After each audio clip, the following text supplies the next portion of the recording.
Next is the interview segment with Mrs. Nkiru Ibokwe of the United Nations Population Fund. Welcome to the program, Mrs. Nkiru Ibokwe, gender specialist from the UNFPA. Yeah. Can you explain what is FGM? Apparently there are 4 types. Okay, there are 4 types of FGM. The first one involves the cutting of the clitoris. So the second one is what we call the excision, which involves both the removal of the clitoris and the removal of the surrounding area of the clitoris. Then we have the third type, which is infibulation, which means you remove the clitoris, remove all the surrounding areas, and then you stitch up that area to leave only the opening for the urethral opening, and also the opening that allows for birth and for delivery and for menstrual flow.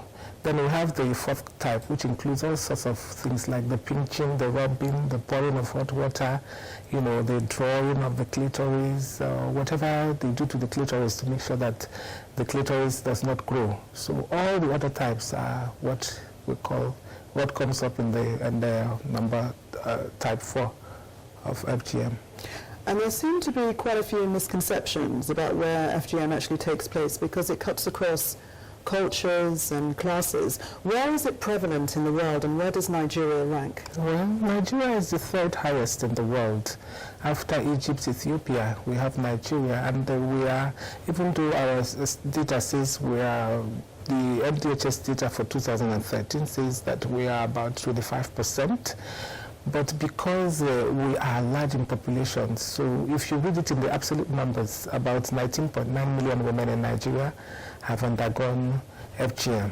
So we are the 3rd highest, and in the 28 countries in Africa, we are also very high on the list. So Nigeria is the major contributor. We contribute about 16% of women and girls who have been mutilated. And where exactly in Nigeria are we talking about, and what are the percentages within states? Okay.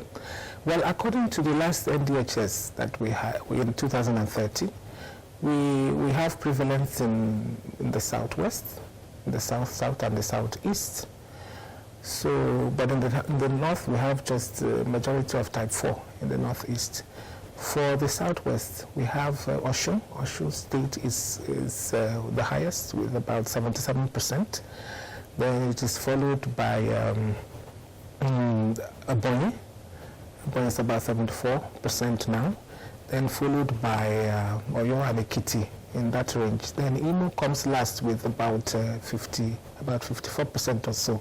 So we have highest prevalences in Osun, Ebonyi, Ekiti, Oyo, and Imo.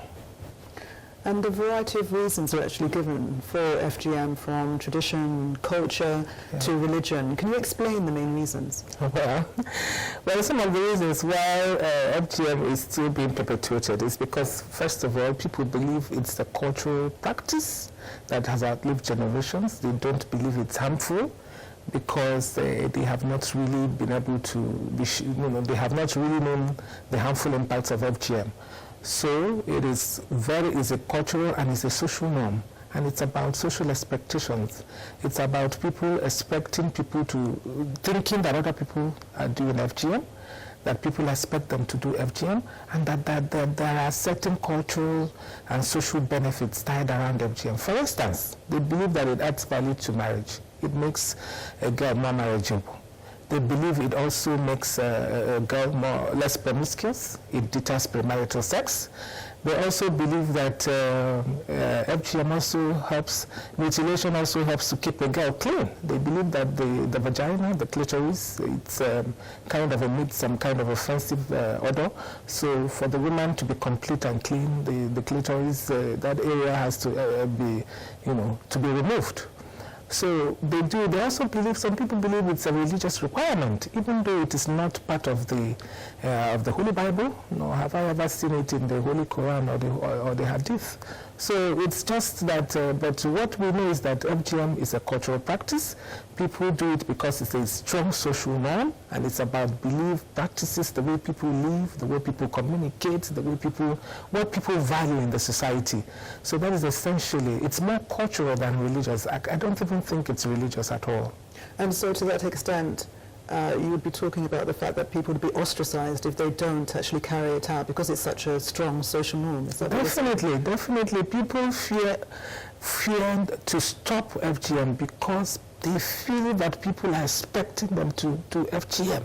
And you know, in some societies and some of the communities that we work in, and we, ourselves and our partners work in, they really feel very strongly that if they don't do it, the society will come up with a kind of ostracization. They will be ostracized. If people know they don't do it, they will be. So sometimes they pretend that they have done it, even when they haven't, or they have no intention of doing it. So it's a kind of, the society uses as a kind of, to build some kind of, is it social cohesion? A negative social cohesion. A kind of society belongingness, that if you live in that kind of community and you have not done it, or you are not doing it to your daughters, you will be considered an outsider. And who actually encourages this? Because there seem to be some misconceptions in some parts as to whether it's men, women, who actually carries out the procedure as well. Yeah, of course, we know that it is mostly women that mutilate. It is mostly women, but you know, when you think about why the women do it, the women are doing it because they think that the man loves it to be done. They think that the men prefer women that are caught. So that's why they are doing it. And actually, a recent study of the, about the recent study that we carried out, an assessment we carried out in some of the states where we're intervening, has shown that men really don't want FGM anymore, but women keep doing it because they think that the men want it to be done, that they prefer girls or women to marry girls or women who are not caught. So it is this lack of dialogue, communication. They don't. Women think differently and men think differently. So we need to bring both together so that they can exchange views and the people know what people want, because it's really unnecessary, because most of the men in the states where we work don't want FGM anymore. And it's well documented that there are serious psychological and physical issues that need to be borne in mind, the effects on women and children. Can you explain some of this? Yes, definitely. There are several impacts. We have the physical impact, which also has a negative impact on the reproductive health of the women. We have difficult childbirth. FGM can lead to difficult childbirth. It can lead to blockage of the birth canal, especially when the person has been there has been infibulation. So you have to go when you're pregnant. You have to actually, before you consummate the marriage, it has to be opened up.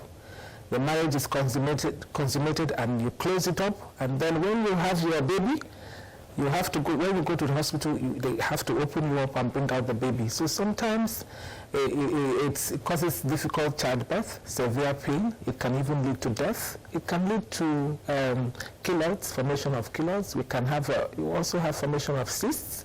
We have several kinds of infection. For instance, if the instruments that are used to cut are not sterilized, of course, definitely you can contract HIV, as a matter of fact. So there are several, and for the psychological part, you have a lot of trauma, a lot of pain, severe pain resulting from the procedure, because the procedures are not, the survivor is not actually prepared for the trauma.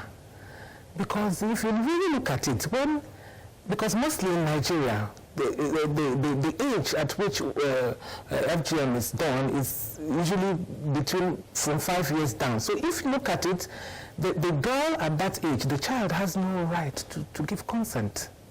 And we not be expecting such pain, such severe pain. But there are communities that they also do it when the woman is pregnant and about to have their first baby.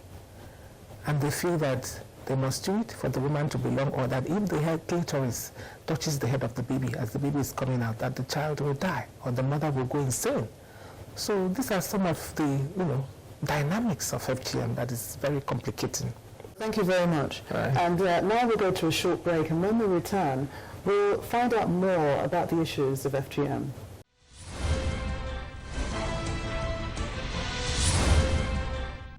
It is disheartening to note that Nigeria is one of the countries with the highest prevalence of female genital mutilation in the continent.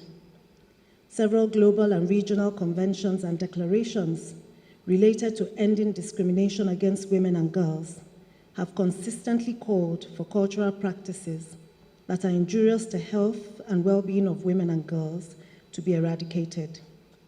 FGM is one of these cultural practices which do not have any health or social benefits to women and girls or to the society at large.